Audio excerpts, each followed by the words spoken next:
ప్రతి ఇల్లు ఒకరి చేత కట్టబడదు.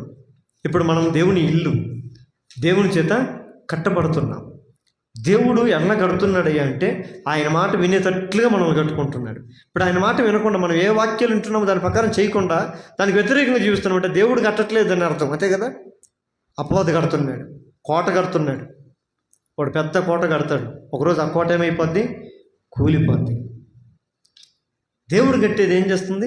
నిలిచి ఉంటుంది. చిన్నదైన పర్వాలే, పురుగుడిసిన పర్వాలే. రెండవదిగా చూస్తే యోగ్యమైనదిగా ఉండే. యోగ్యమైనది ఏందయ్యా అంటే యెహోవా దృష్టికి యోగ్యమైన. దేవుని దృష్టిలో మంచిగా కనపడాలి.